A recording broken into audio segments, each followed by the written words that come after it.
आता आम्ही हरिपाठासाठी तयार झालेलो आहोत आणि सगळ्यात म्हणजे ज्यांचा हरिपाठावरती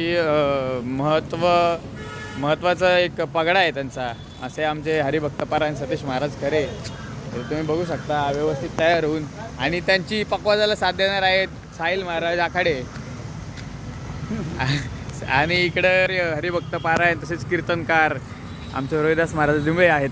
तसेच आमचे मार्गदर्शक हरिभक्त पारायण नवनाथ महाराज कोंडे, म्हणजे ज्यांच्यामुळे आम्ही या क्षेत्रात आलो ते आदर्श घेऊन आम्ही चालतो आहे. हे सगळेजण इथं चहा प्यायला, म्हणजे बनारसचा सगळ्यात क्वालिटी चहा, स्पेशल चहा इथं भेटतो. आणि इथं आमच्याबरोबर आले सगळे हरिभक्त पारायण माऊली. तर महाराज तुम्हाला काय म्हणायचं आहे मग? आता आपण बनारसबद्दल काय बोलताल? एक उत्तम शहर, हां, फिरण्यासाठी अतिउत्तम असं ठिकाणी सगळ्यांनी आवर्जून यावं. अच्छा.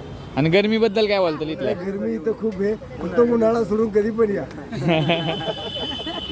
आणि सगळ्यात उन्हाळ्याचा त्रास होणारा सगळ्यात एकमेव माणूस, त्याला घाम थांबतच नाही, त्याचे कपडे ओले होऊन नको झाले त्याला. तर तुम्हाला काय म्हणायचे? आम्हाला असं म्हणायचं की इथे आता आपल्या म्हणजे महाराष्ट्रामध्ये पाऊस असूनही या भागात असं कळलं होतं की पाऊस 45 डिग्री तापमान आहे.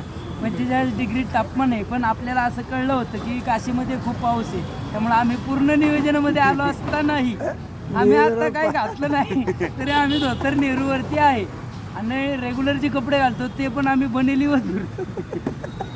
रामकृष्ण आहे. इकडे यावायचं दादांचं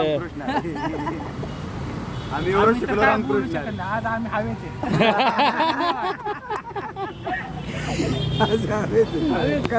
तर आपल्याला जे आत्ता उत्तर मिळालेलं आहे, आज आम्ही हवेत आहे, याच्यावरतीच आपण पाहू शकता की आम्ही किती मजा करतोय बनारसमध्ये. धन्यवाद.